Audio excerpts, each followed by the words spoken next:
시간 가정에 계신 모든 분들도 다 같이 자리에서 일어나셔서 찬송가 75장을 부르시겠습니다. 성령 강림 후 제8주 주일 예배를 하나님께 드립니다.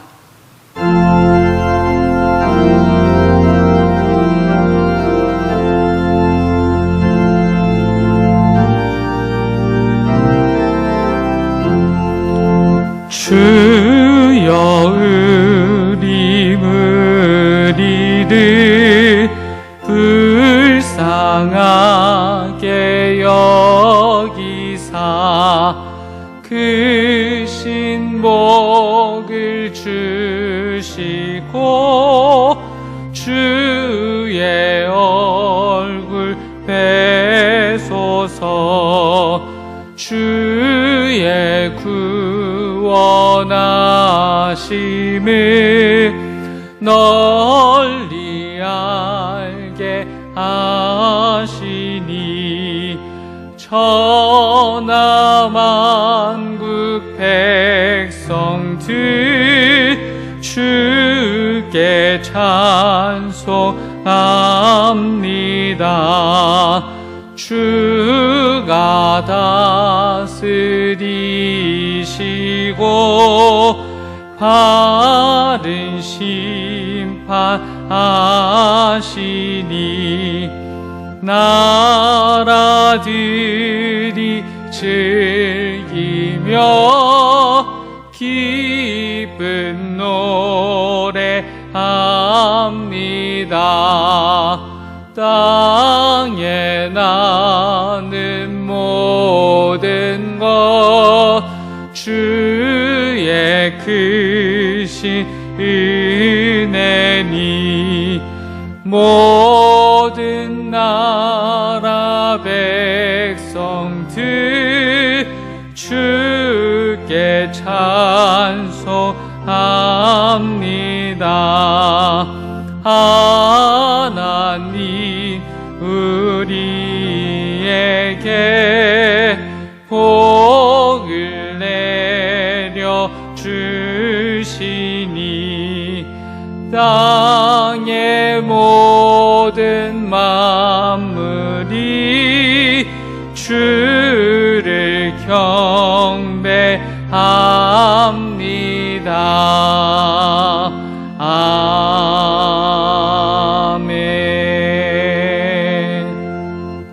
지혜 있는 자는 궁창의 빛과 같이 빛날 것이요 많은 사람을 옳은 대로 돌아오게 한 자는 별과 같이 영원토록 빛나리라.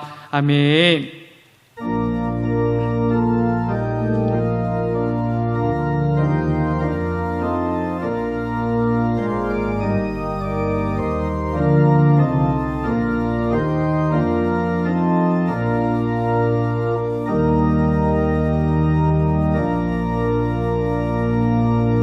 자리에 앉으시겠습니다. 교독문 13번 시편 23편 말씀을 교독합니다.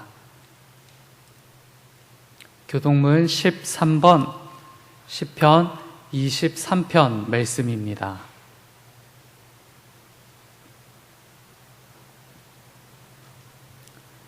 여호와는 나의 목자시니 그가 나를 푸른 풀밭에 누이시며 내 영혼을 소생시키시고 내가 사망의 음침한 골짜기로 다닐지라도 해를 두려워하지 않을 것은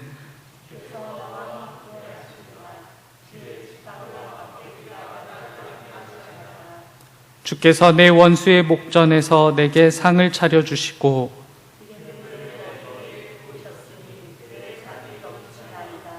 내 평생의 선하심과 인자하심이 반드시 나를 따르리니 아멘. 사도신경으로 우리의 신앙을 고백합니다. 전능하사 천지를 만드신 하나님 아버지를 내가 믿사오며 그 외아들 우리 주 예수 그리스도를 믿사오니 이는 성령으로 잉태하사 동정녀 마리아에게 나시고 본디오 빌라도에게 고난을 받으사 십자가에 못 박혀 죽으시고 장사한 지 사흘 만에 죽은 자 가운데서 다시 살아나시며 하늘에 오르사 전능하신 하나님 우편에 앉아 계시다가 저리로서 산 자와 죽은 자를 심판하러 오시리라. 성령을 믿사오며 거룩한 공예와 성도가 서로 교통하는 것과 죄를 사하여 주시는 것과 몸이 다시 사는 것과 영원히 사는 것을 믿사옵나이다. 아멘.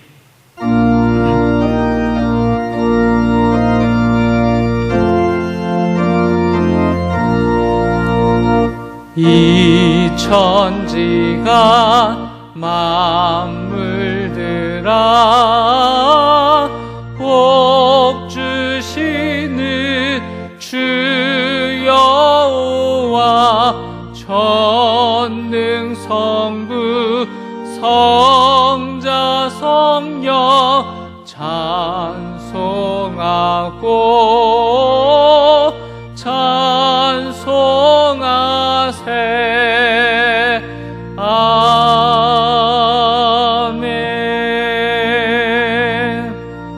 차윤아 목사님께서 오늘의 기도를 인도해 주시겠습니다.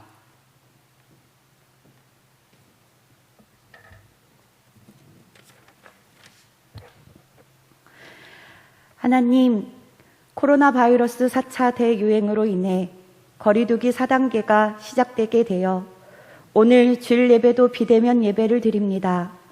비록 온 성도들이 한자리에 모여 예배를 드리지는 못하지만 가정과 각 처소에서 모두가 한마음으로 예배할 때 예배하는 그곳이 은혜 가득한 물된 동산, 푸른 감람나무의 현장이 되도록 은혜 내려 주시옵소서. 언제 끝날지도 모르는 코로나로 끝이 보이지 않는 터널 속을 통과하는 것 같이 많은 사람들이 불안해하며 물질적, 정신적으로 고통하고 있습니다. 주님, 자비를 베풀어 주옵소서. 우리 교회가 고통 속에 신음하는 이웃들을 돌보며 주님의 품으로 인도하는 구원의 방주 되게 하옵소서. 그러나 이러한 상황 속에서도 우리는 하나님의 사랑을 보이신 십자가, 거기에 달리신 예수님을 바라보며 기뻐할 수 있습니다. 하나밖에 없는 아들 예수 그리스도를 보내주셔서 생명의 길로 인도하시는 하나님의 은혜를 기억하게 하시고 그 길을 온전히 따를 수 있도록 하나님의 은혜를 구하고 찾고 두드리는 예배 되게 하옵소서. 갈급한 심령으로 드리는 이 예배를 통해 성부 하나님을 만나고 성자 예수님의 은혜를 찾고 성령 하나님의 임재를 경험하도록 역사하여 주옵소서. 예배의 자리에 나오는 것이 얼마나 소중한 일인지, 함께 모여 예배드림이 얼마나 은혜로운 일인지, 교회 안에서 교제할 수 있음이 얼마나 감사하고 행복한 일인지 이번 코로나 계기로 그 소중함을 깨닫게 하여 주옵소서. 지난 수요일 신앙강좌 시간을 통하여서 현종 기도를 배우게 하시니 감사합니다. 기도를 통하여 함께 하시는 주님을 느끼며 우리의 사랑을 고백하며 살게 하옵소서. 기도와 말씀으로 더욱 주님을 닮아가도록 성령님 인도하여 주옵소서. 여름을 맞아 각 부서에서 진행되고 있는 여름 성경학교와 수련회를 통해 교회 학교 아이들의 믿음을 성장시켜 주시고 세상에 복음의 빛을 발하는 하나님 자녀 삼아 주옵소서. 이 시간에도 말씀의 은혜를 구합니다. 말씀 전하시는 담임 목사님 성령으로 충만케 하사 우리를 향한 하나님의 마음 알게 하시고 주신 말씀에 아멘으로 화답하며 실천하며 살아가게 하옵소서. 이 모든 말씀 우리 주 예수 그리스도의 이름으로 기도합니다. 아멘.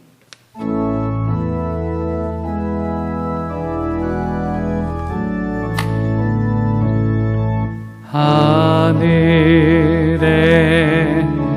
계신 아버지 이름 거룩하사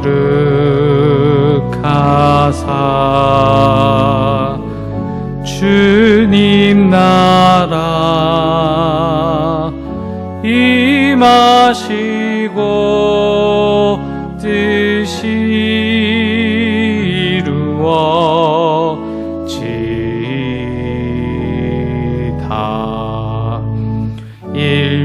일용할 양식 주시고 우리들의 큰 죄 다 용서하옵시고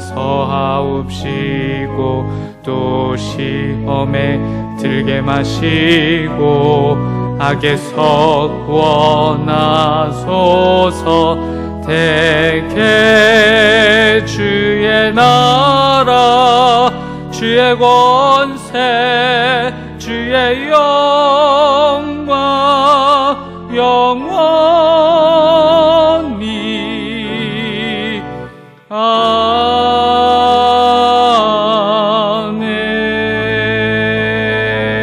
아멘. 오늘 하나님께서 우리들에게 주시는 말씀은 사무엘하서 7장 1절부터 13절까지의 말씀입니다. 구약성경 473쪽 즈음에 있습니다. 사무엘하서 7장 1절부터 13절까지의 말씀입니다. 하나님의 말씀이 선포될 때 다 같이 자리에서 일어나시겠습니다. 하나님의 말씀을 봉독합니다. 여호와께서 주위의 모든 원수를 무찌르사 왕으로 궁에 평안히 살게 하신 때에 왕이 선지자 나단에게 이르되 볼지어다 나는 백향목 궁에 살거늘 하나님의 궤는 휘장 가운데에 있도다. 나단이 왕께 아뢰되 여호와께서 왕과 함께 계시니 마음에 있는 모든 것을 행하소서 하니라. 그 밤에 여호와의 말씀이 나단에게 임하여 이르시되 가서 내 종 다윗에게 말하기를 여호와께서 이와 같이 말씀하시되 네가 나를 위하여 내가 살 집을 건축하겠느냐. 내가 이스라엘 자손을 애굽에서 인도하여 내던 날부터 오늘까지 집에 살지 아니하고 장막과 성막 안에서 다녔나니 이스라엘 자손과 더불어 다니는 모든 곳에서 내가 내 백성 이스라엘을 먹이라고 명령한 이스라엘 어느 지파들 가운데 하나에게 내가 말하기를 너희가 어찌하여 나를 위하여 백향목집을 건축하지 아니하였느냐고 말하였느냐. 그러므로 이제 내 종 다윗에게 이와 같이 말하라. 만군의 여호와께서 이와 같이 말씀하시기를 내가 너를 목장 곧 양을 따르는 데에서 데려다가 내 백성 이스라엘의 주권자로 삼고 내가 가는 모든 곳에서 내가 너와 함께 있어 내 모든 원수를 내 앞에서 멸하였은즉 땅에서 위대한 자들의 이름같이 내 이름을 위대하게 만들어주리라. 내가 또 내 백성 이스라엘을 위하여 한 곳을 정하여 그를 심고 그를 거주하게 하고 다시 옮기지 못하게 하며 악한 종류로 전과 같이 그들을 해하지 못하게 하여 전에 내가 사사에게 명령하여 내 백성 이스라엘을 다스리던 때와 같지 아니하게 하고 너를 모든 원수에게서 벗어나 편히 쉬게 하리라. 여호와가 또 내게 이르노니 여호와가 너를 위하여 집을 짓고 내 수한이 차서 내 조상들과 함께 누울 때에 내가 내 몸에서 날 내 씨를 내 뒤에 세워 그의 나라를 견고하게 하리라. 그는 내 이름을 위하여 집을 건축할 것이요 나는 그의 나라 왕위를 영원히 견고하게 하리라. 아멘. 자리에 앉으시겠습니다. 담임 목사님께서 집 없는 하나님이라는 제목으로 말씀 전해주실 때 큰 은혜 있으시길 바랍니다.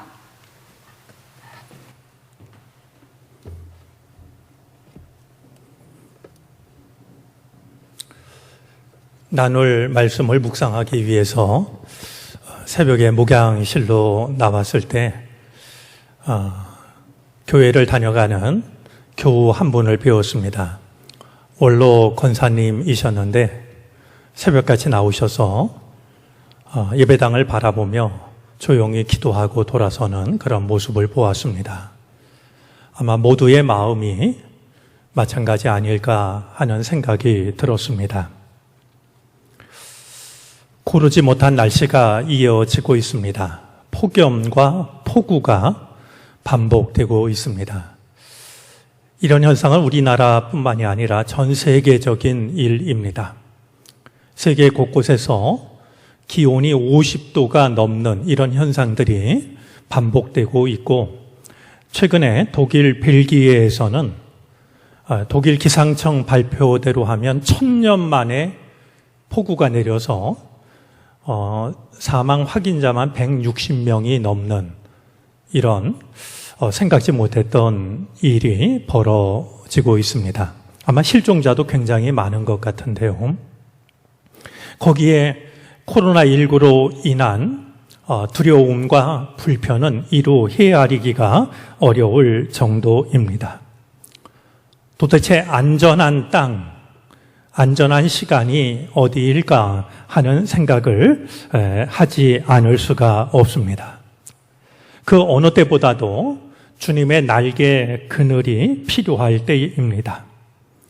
우리의 피난처 되시는 주님의 은혜가 오늘 함께 예배하지 못한다 할지라도 우리 모든 교우들이 있는 처소마다 임하시게 되기를 바랍니다.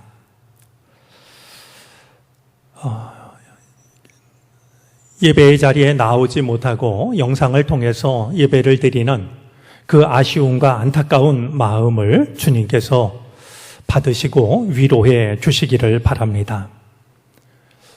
여러분들의 얼굴을 대하듯이 저는 저 카메라를 보고 이야기를 해야 되겠지만 사실 저 카메라보다도 먼저 마음으로 다가오는 것은 여러분들이 보이지 않는 빈 자리입니다.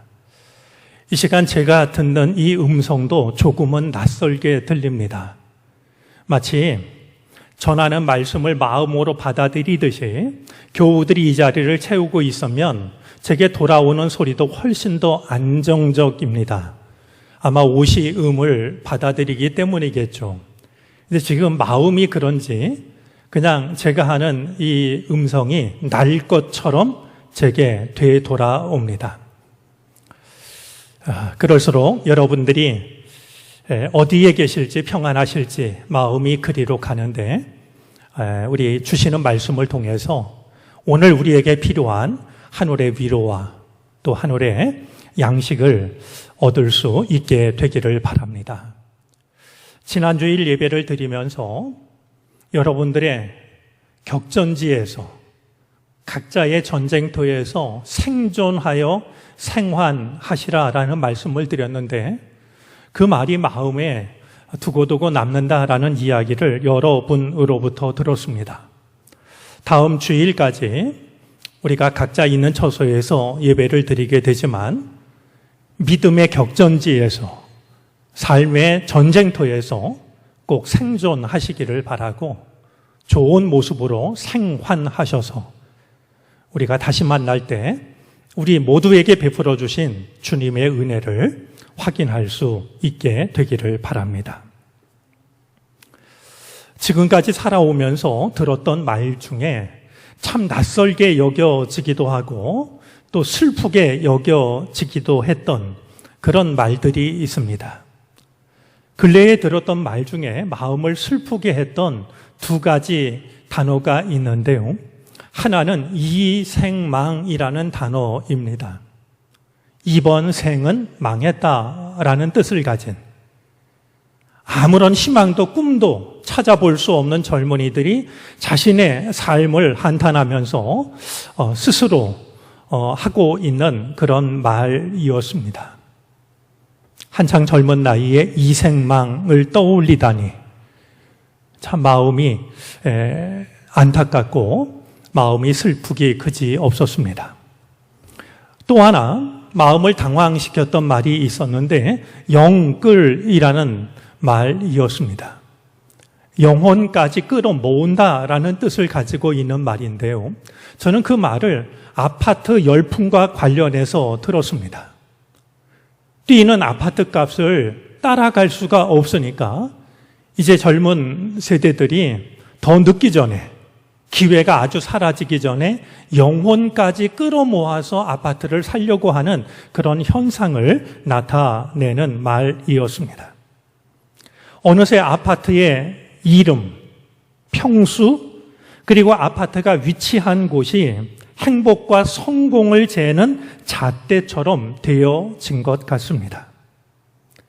초등학교 어린이들 사이에서도 어느 아파트에 사느냐 하는 것에 따라서 친구의 범위가 정해진다고 하니까 이런 현상은 어른들만의 일은 아니라고 생각이 됩니다.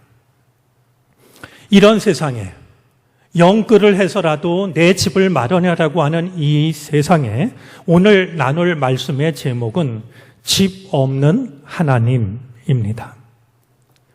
집 없는 하나님이라는 말이 여러분들에게는 어떤 느낌으로 다가오는지 모르겠습니다. 문학적인 표현이라고 여겨질 수도 있고 감정의 과장처럼 여겨질 수도 있을 겁니다. 저는 동화를 쓰는데요. 동화를 쓰면서 그중 어렵게 여겨지는 것이 몇 가지가 있습니다. 하나는 제목을 정하는 것이 어렵습니다. 또 하나는 첫 문장을 쓰는 게 어렵습니다. 제목은 그냥 멋지게 짓는 것이 중요한 것이 아니라 그 내용이 담고 있는 것을 한마디로 요약할 수 있는 것이 되어야 합니다. 그런 점에서 제가 정했지만 마음에 남아있는 그런 제목이 많은 것은 아닙니다. 한 가지를 들라면 내 키가 얼마쯤이면 하늘의 종을 칠 수 있을까라는 제목입니다. 내 키가 도대체 얼마나 돼야 하늘의 종을 칠 수 있을까라는 제목을 정하고 마음이 스스로 흐뭇했던 적이 있습니다. 오늘 말씀의 제목으로 삼은 집 없는 하나님도 마찬가지입니다. 오늘 본문을 관통하는 일관적인 생각이 있다면, 그리고 우리들의 신앙을 한번 초점을 회복하는 마음으로 돌아본다라고 하면 집 없는 하나님이 적절하겠다라고 여겨졌습니다. 오늘 제목을 기억하면서 오늘 말씀이 우리에게 전해주는 메시지, 그리고 우리가 추구하는 신앙을 한번 생각해 보았으면 좋겠다 싶습니다. 오늘 본문은 구약 성서학자로 대표적인 윌터 브루거만이 주목했던 본문이기도 합니다. 이 구약학자는 이 본문을 두고서 구약 성경에서 복음주의적 신앙을 나타내는 결정적인 본문 중에 하나라고 말을 합니다. 한 구약학자가 왜 구약 성경에 나오는 많은 말씀 중에서 복음주의적 신앙을 나타내는 결정적인 본문이라고 이야기를 했을까? 그런 궁금증을 가지고 오늘 말씀을 생각해도 좋을 것 같습니다. 오늘 말씀은 지난주에 나눴던 말씀과 이제 그 내용이 연관이 됩니다. 지난주일 언약궤를 옮겼던 다윗에 관한 말씀을 우리가 생각했는데요. 이스라엘을 다스리게 된 다윗은 자신의 정당성 부여를 위해서라도 언약궤를 예루살렘 성으로 옮기는 것이 중요했습니다. 그래서 이 다윗은 할 수 있는 한 성대하게 그리고 거국적인 행사로 언약궤를 모셔오는 일을 이제 하게 됩니다. 온 백성들의 관심이 집중되도록 했습니다. 조금 시간이 걸리긴 했지만 언약궤를 마침내 모셔오게 되었고 그 일을 통해서 모든 것이 제 자리를 잡았고 다윗이 생각한 대로 이루어졌습니다. 모든 것이 다 잘 끝난 것처럼 보입니다. 그런데 시간이 지날수록 다윗의 마음을 불편하게 만드는 것이 있었습니다. 마침내 다윗은 자신의 심정을 선지자 나단에게 털어놓습니다. 이 다윗의 불편한 그 고민이 오늘 본문 2절 속에 담겨 있는데요. 자기 자신은 최고급 자재인 백향목으로 만든 아름답고 화려한 궁에 살고 있는데 하나님의 언약궤는 휘장 안에 모셔져 있다라는 것이 마음에 걸렸던 겁니다. 나는 이렇게 좋은 집에서 잘 살고 있는데 하나님의 언약궤를 너무 허름한 곳에, 초라한 곳에 모셔두고 있구나라는 그런 어떤 자책이 다윗의 마음속에 들었습니다. 나단에게 자신의 속내를 털어놓는 다윗의 생각은 자명해 보입니다. 하나님의 언약궤를 모실 성전을 크고 아름답게 짓고 싶다라고 하는, 아마 다윗의 마음대로라면 내가 살고 있는 이 아름다운 궁보다도 더 아름답게 짓고 싶은 그런 마음을 밝혔던 겁니다. 다윗의 이야기를 들은 나단의 마음이 얼마나 흐뭇했을까요? 선지자로서 말이죠. 하나님의 임재를 상징하는 언약궤를 아름다운 예배당을 지어서 그 안에 모시고 싶다라고 말하고 있으니 아마 이야기를 듣는 나단의 마음이 몹시 기뻤을 것 같습니다. 나단은 다윗에게 흔쾌하게 대답을 했습니다. 주님이 임금님과 함께 계시니 가셔서 무슨 일이든지 계획하신 대로 하십시오. 망설일 이유가 없었습니다. 어느 누가 생각해도 훌륭하고 참 좋은 생각이라고 여겨지는데 하나님의 생각은 달랐습니다. 다윗과 나단이 이야기를 나눈 바로 그날 밤에 하나님은 나단에게 나타나셔서 말씀하십니다. 오늘 본문의 대부분은 하나님이 나타나셔서 나단에게 말씀하고 있는 하나님의 말씀이 담겨져 있습니다. 하나님은 왜 다윗의 그 생각을 받아들이지 않으신 것일까요?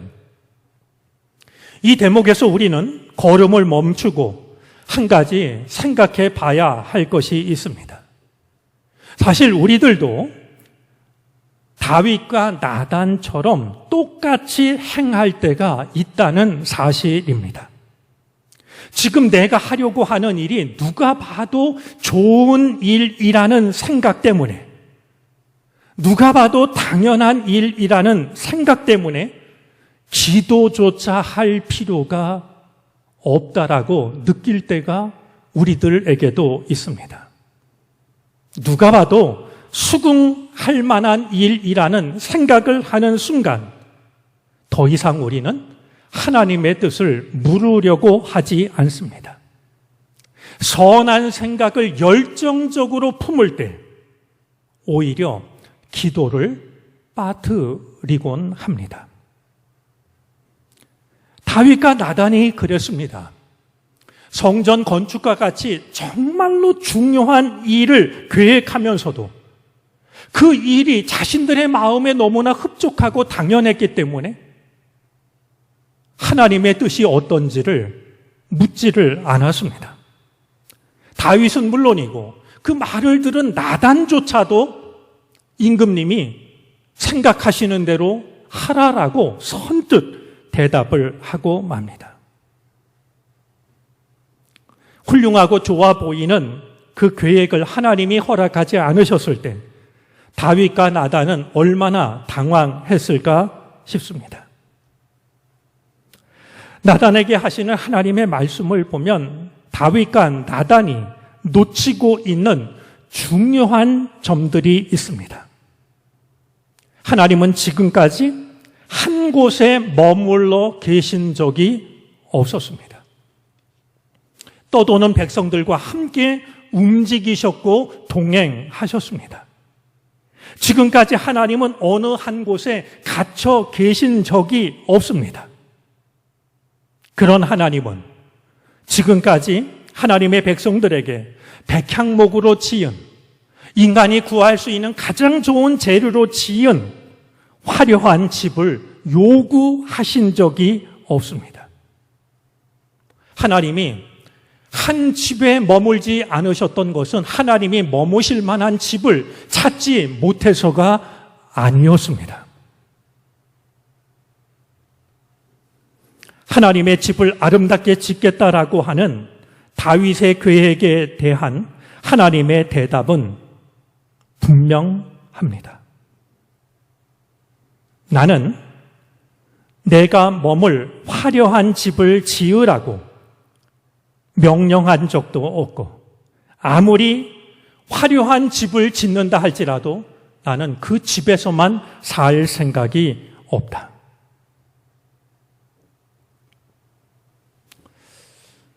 사실은 누구보다 영적 감수성이 뛰어나야 했던 나단이 법궤를 통해서 하나님의 백성들과 자유롭게 옮겨 다니시던 하나님을 성전을 지어서 한 곳에 가두려고 하는 이 성전 건축의 의미를 다른 사람은 몰라도, 다윗은 몰랐어도 나단은 알아차렸어야 했습니다. 그런데 나단마저도 이 성전 건축이 갖는 의미를 충분히 생각하지 못하고 하나님의 언약궤를 한 곳에 모시니 얼마나 좋은 일일까 쉽게 생각을 했던 것이죠. 하나님은 다윗의 계획을 받아들이지 않으십니다. 그러나 놀라운 사실이 있습니다.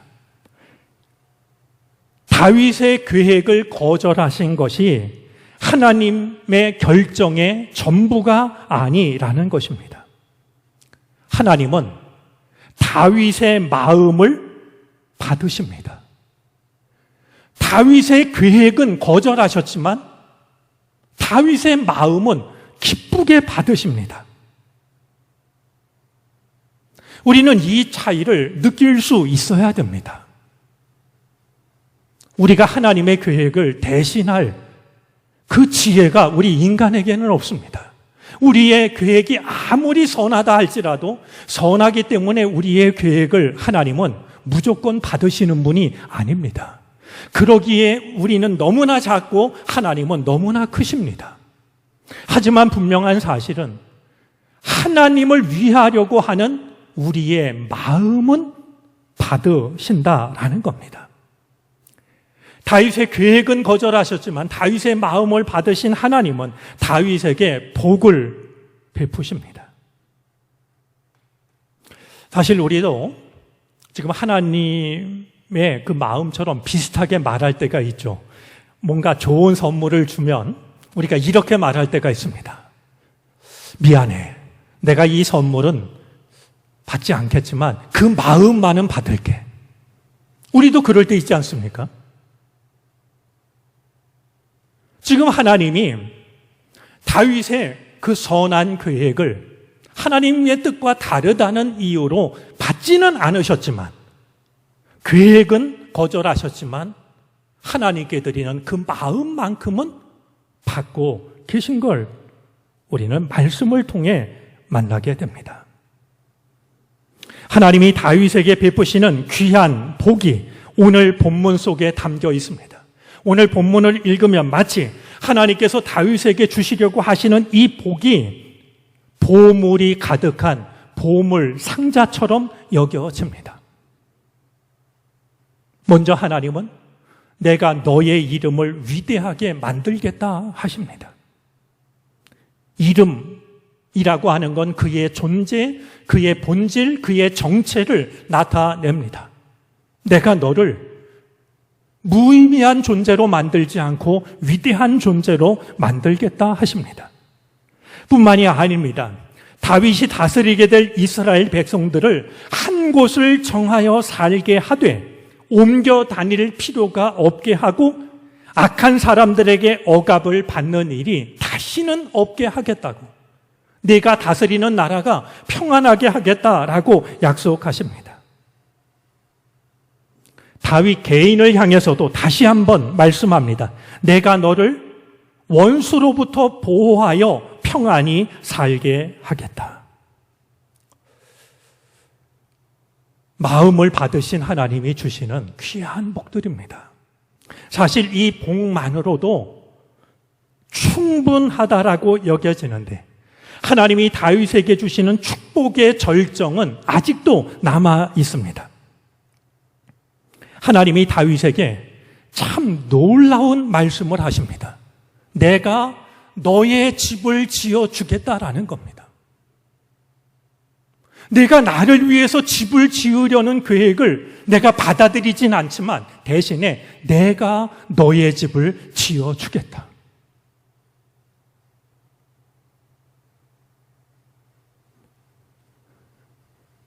집과 관련하여서 주어가 바뀌고 있습니다. 집을 짓는 주체가 바뀌고 있습니다. 다윗이 주님을 위하여 집을 짓는 게 아니라 주님이 다윗을 위하여 집을 지으시는 겁니다.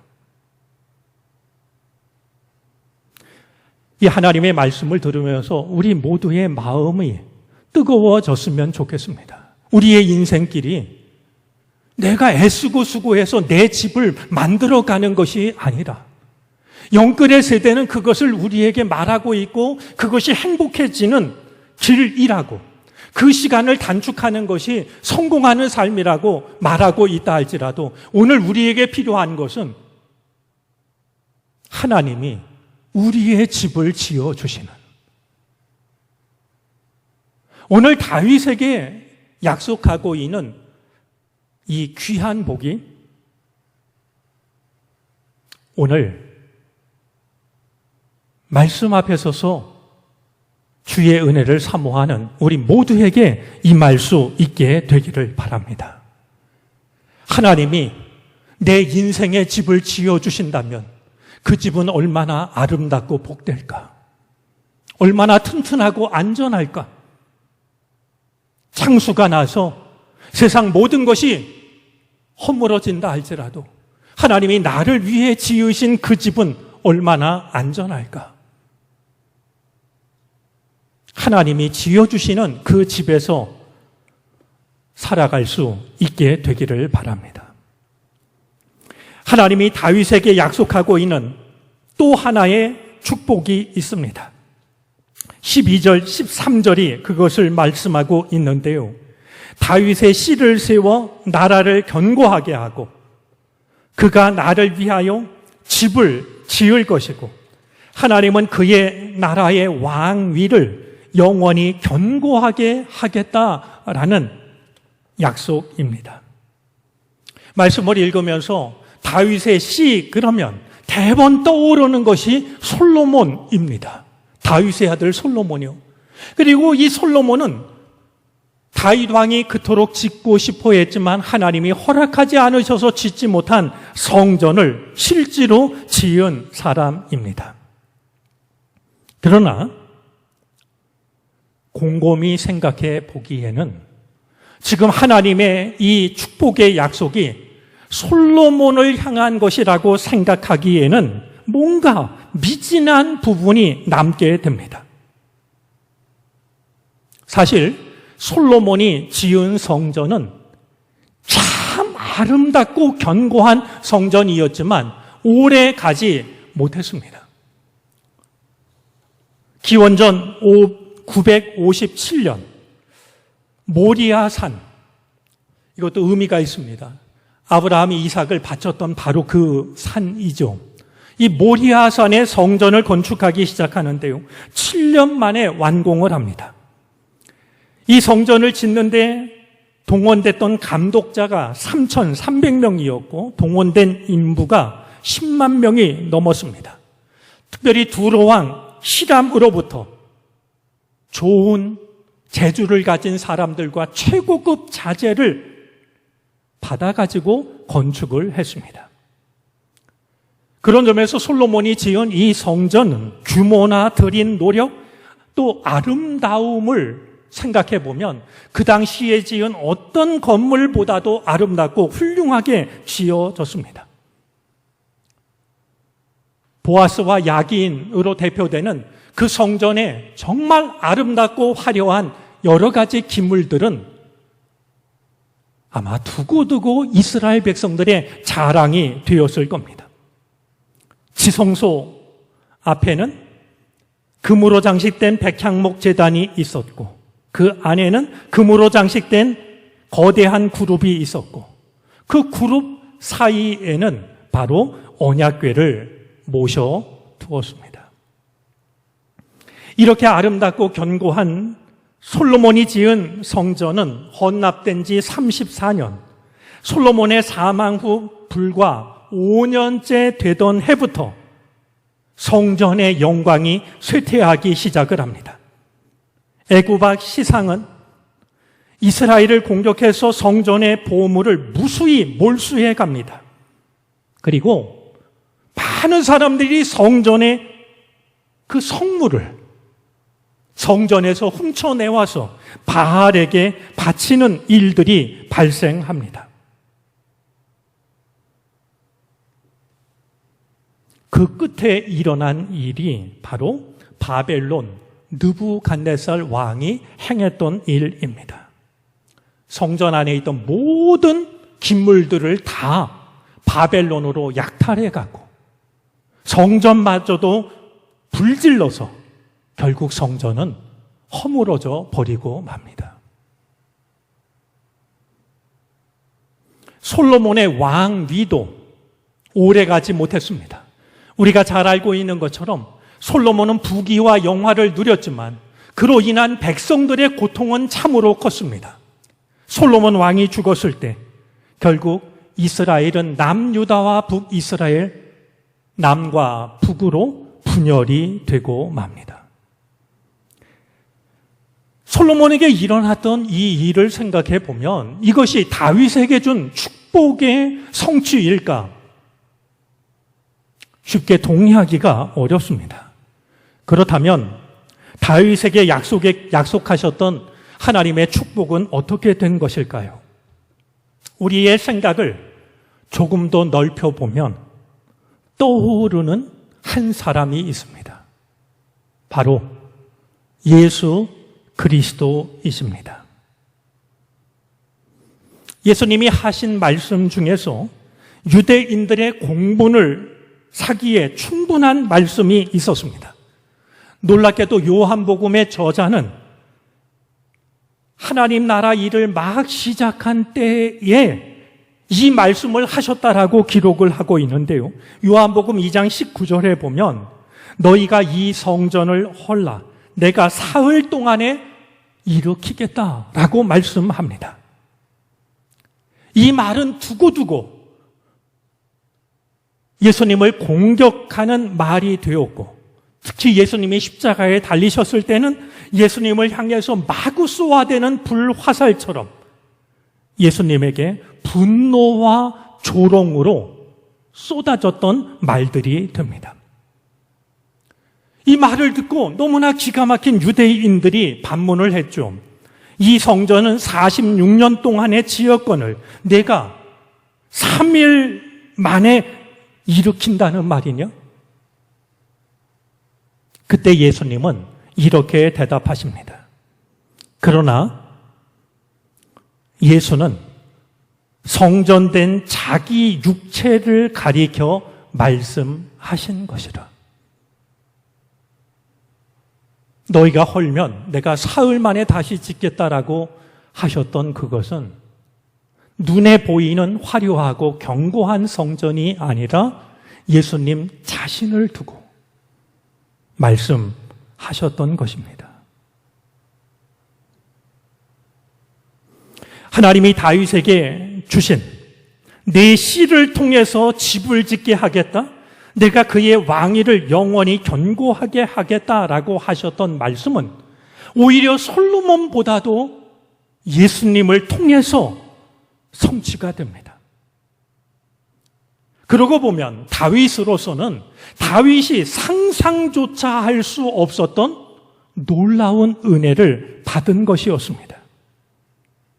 눈에 보이는 건물이 아니라 주님을 모시고 살아가는 그 마음이, 주님을 모시고 살아가는 그 사람의 삶이 곧 성전이 되는 하나님의 집이 되는 은총을 헤아릴 수 없을 만큼 많은 사람들이 예수 그리스도를 통해서 누리고 있으니까 말이죠. 하나님은 집을 필요로 하시는 분이 아니십니다. 아무리 크고 아무리 화려하게 집을 지어도 하나님은 그 집에 갇혀 계시는 분이 아닙니다. 하나님은 집을 필요로 하지 않는 집 없는 하나님이십니다. 그러기에 그 하나님은 우리에게 무소부재하신 하나님, 안이 계신 곳, 어디 한 곳 없는 하나님이 되시는 겁니다. 집을 필요로 하지 않으시지만 누군가 정성으로 하나님의 집을 지으려고 할 때, 하나님을 향하여 선한 계획을 세울 때, 그리고 그 마음이 진실할 때 하나님은 그 마음을 받으십니다. 그의 계획을 받으시는 게 아니라 하나님을 생각하는 그 지극한 마음을 받으십니다. 받으시고 그의 집을 지어주십니다. 그리고 그의 삶을 하늘의 복으로 채워주십니다. 부디 오늘 말씀을 나누는 우리 모두가 내가 내 노력으로 지은 영끌로 마련한 그 집에 사는 것이 아니라 하나님께서 지어주신 가장 복된 집에서 살아가는 복 있는 사람들이 되어지시기를 주님의 이름으로 축복합니다. 기도드리겠습니다.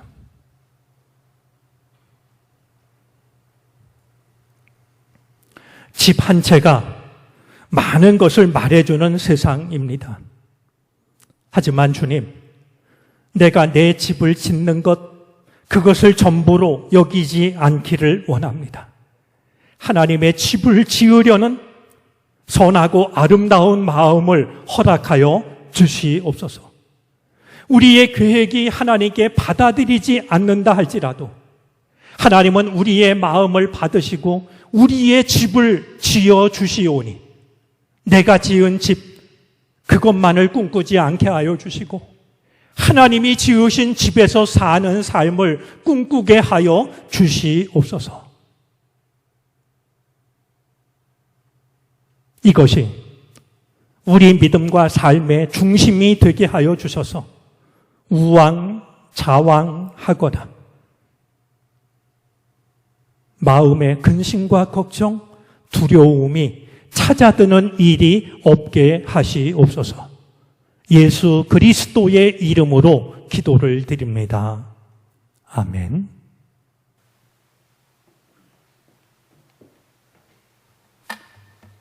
찬송가 298장을 찬송하시겠습니다. 마지막 절을 부르실 때 다 같이 자리에서 일어나 하나님께 드리신 예물을 봉헌하시겠습니다.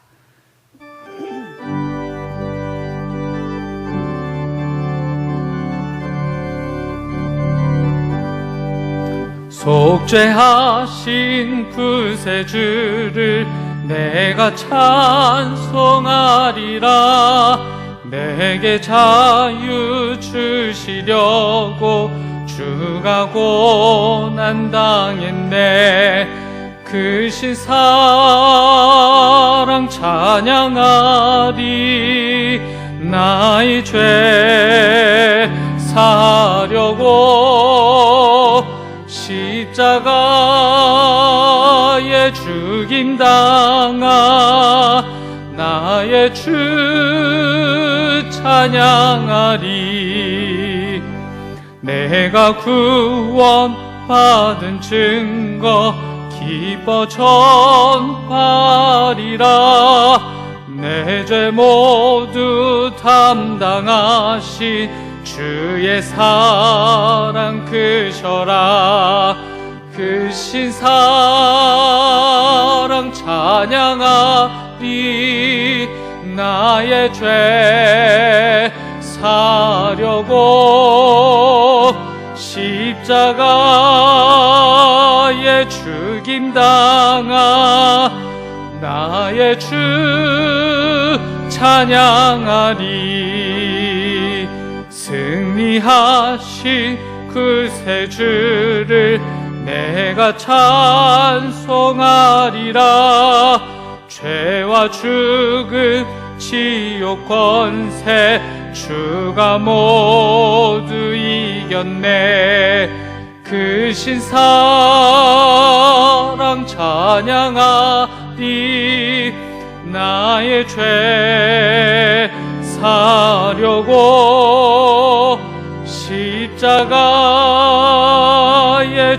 죽임당하 나의 주 찬양하리.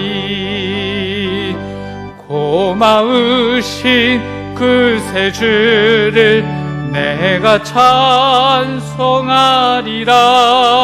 죽음에서 생명으로 나를 인도하셨네. 그 신사랑 찬양하리. 나의 죄 사려고 십자가에 죽임당한 나의 주 찬양하리.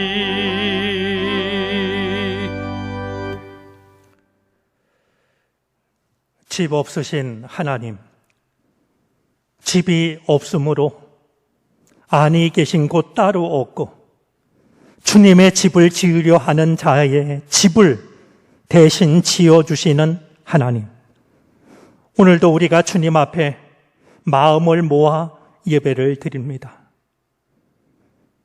한자리에 모이지 못하는 아쉬움과 안타까움을 더욱 간절한 마음으로 바꾸어 예배하오니 우리의 예배를 받아 주시옵소서. 위로가 필요한 그 마음을 어루만져 주시옵소서. 치료의 손길이 필요한 몸과 마음을 주님께서 보듬어 주시기를 바라고 원합니다. 기가 막힐 웅덩이와 수렁에 빠져 주님을 향하여 간절히 내미는 그 손을 주님 붙잡아 주시옵소서. 세상 어지럽고 험하고 한치 앞을 내다볼 수 없지만 그럴수록 한결같은 사랑을 베푸시는 주님, 우리에게 필요한 것은 주님의 한결같은 그 사랑입니다. 넘어지지 않게 하여 주시고 쓰러지지 않게 하여 주시옵시고 절망의 구덩이에 빠지지 않게 해 주시옵소서. 주님만이 아시는 아픔으로 주님만이 아시는 간절한 기도를 드리는 이들의 탄식과 호소를 들어주시기를 바라고 원합니다. 그리하여 모든 것이 합력하여 마침내 주님의 선한 뜻으로 나타나게 해 주시옵소서. 한 사람 한 사람을 지키시고 한 가정 한 가정을 돌보시며 하고 있는 모든 일들을 가장 복된 곳으로 인도하여 주시옵소서. 그리하여 이 세상을 살아가는 동안 우리를 통하여 하나님의 나라가 시작되게 하여 주시고 확장되게 해 주시옵소서. 감사를 드리며 예수 그리스도의 이름으로 기도를 드립니다. 아멘.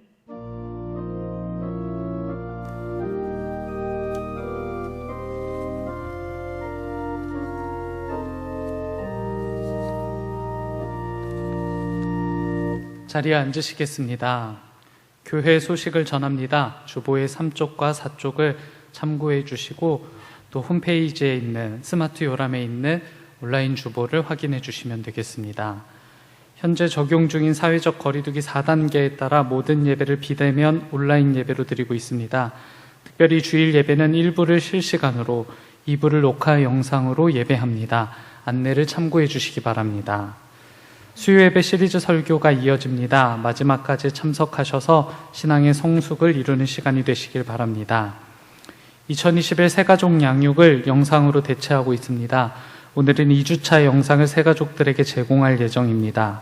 영상을 모두 시청하신 후 소감문을 작성하시면 수료하실 수 있습니다. 개편된 새가족 양육 교재 및 영상 제공을 원하시는 교우께서는 교역자들에게 요청해 주시기 바랍니다. 2021 새가족 신방은 코로나19로 수년합니다. 사회적 거리두기 단계 조정 시 재개할 예정이며 새가족들이 잘 정착할 수 있도록 많은 관심과 기도를 부탁드립니다. 신앙 강좌 네 번째 시간 코로나 수도원의 기도가 은혜 중에 잘 마쳤습니다. 강좌를 영상으로 다시 시청하길 원하시는 분들은 교회 홈페이지 상단의 말씀과 찬양에서 특별 예배단 항목을 찾아 확인하실 수 있습니다. 더불어 당일 강좌의 주제였던 현존기도 기도문이 필요하신 분은 1층 사무실에서 받아보실 수 있습니다. 문서선교위원회 위원을 모집 중에 있습니다. 문서선교에 뜻이 있는 분들이라면 누구든지 지원해 주시기 바랍니다. 아이스팩 수거 재활용 사역을 통해 현재까지 약 2,000개가 재활용되었습니다. 내용을 참고해 주시고 아이스팩 재활용을 원하시는 분들은 사무실로 문의해 주시기 바랍니다. 교육부 소식입니다. 교회학교 온라인 여름성경학교 성령님이 하신다가 비대면 온라인으로 진행됩니다. 유아유치부는 22일 목요일부터 25일 주일까지 각 가정에서, 유초등부 일정은 30일 금요일부터 8월 1일 주일까지 각 가정에서 이루어집니다. 아이들의 신앙을 위해 학부모님들께서 꼭 도와 함께 참여해 주시길 부탁드립니다. 청소년 청년연합 여름집회 주며들다가 8월 8일, 8월 15일 주일 각각 오후 2시에 하임 예배실에서 진행됩니다. 해당 일정은 코로나19 상황에 따라 수년될 수 있음을 알립니다. 청소년 청년연합 여름집회 교사 및 리더 1차 기도회가 오늘 오후 12시 30분 온라인으로 진행됩니다. 2차, 3차 기도회 일정은 주보를 참고해 주시기 바랍니다. 2021년 하반기 장학금 신청 안내를 참고해 주시기 바랍니다. 장학금 신청을 원하시는 분들께서는 8월 14일 토요일까지 장학 신청서 및 첨부 서류를 갖추어 제출해 주시기 바랍니다. 자세한 내용은 신청서를 참고해 주시기 바랍니다. 모임 광고입니다. 문서선교위원회 기획회의가 오늘 2부 예배 후 온라인으로 모입니다. 속회공과 교육이 21일 수요일 수요 예배 후 온라인으로 진행됩니다. 교우 소식입니다. 요양원에 입원 중인 분들 계십니다. 함께 기억해 주시고 위에서 함께 중보해 주시길 부탁드립니다. 노윤숙 권사님 퇴원하셨습니다. 회복을 위해서 계속 중보해 주시길 부탁드립니다. 섬김 광고입니다. 강경호 권사님 남편 이주호 집사님 생일을 맞아 화분을 봉헌합니다. 김규태 권사님, 최유진 권사님 아버지 최기창 권사님 기일을 맞아 화분을 봉헌합니다. 홍성자 권사님 남편 이창호 권사님 생일을 맞아 화분을 봉헌합니다. 섬김에 진심으로 감사를 드립니다. 담임 목사님께서 성도의 교제를 인도해 주시겠습니다.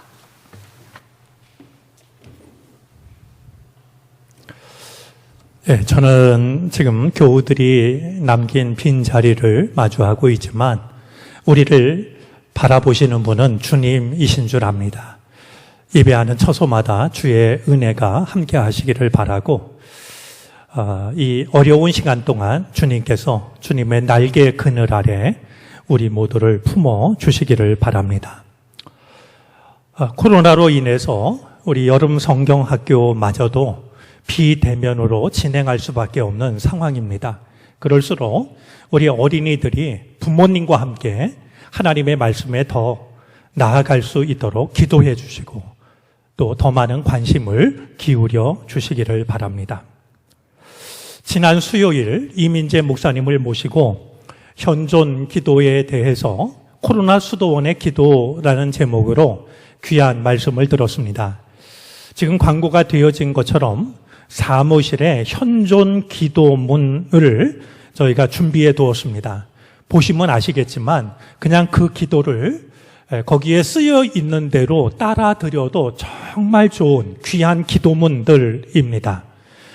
필요하신 분들 사무실에 들리셔서 찾아가시기를 바라고 그것을 더 은혜롭게 드리는 방법이 궁금하신 분들은 우리 교육자들께 질문을 해 주시기를 바랍니다.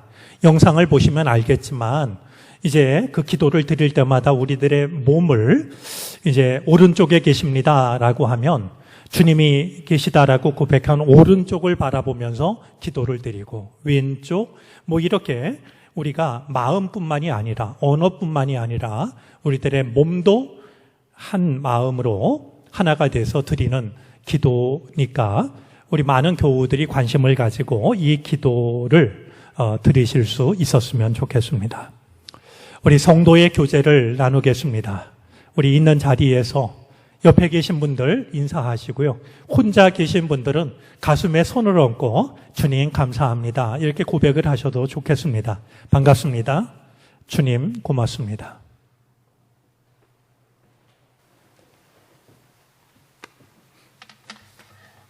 다 같이 일어나셔서 결단 찬송 부르시겠습니다. 찬송 후에 담임 목사님의 축도로 예배를 마칩니다.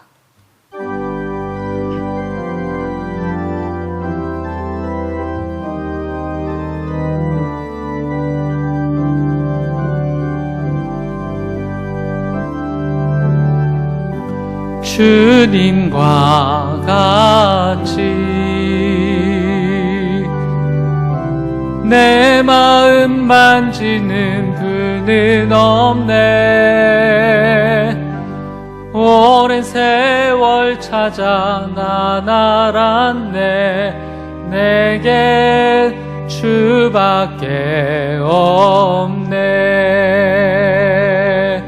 주 자비 강같이 흐르고 주 손길 치료하네. 고통받는 자녀 품으시니 주밖에 없네. 주님과 같이 내 마음 만지는 분은 없네. 오랜 세월 찾아 난 알았네. 내게 주밖에 없네.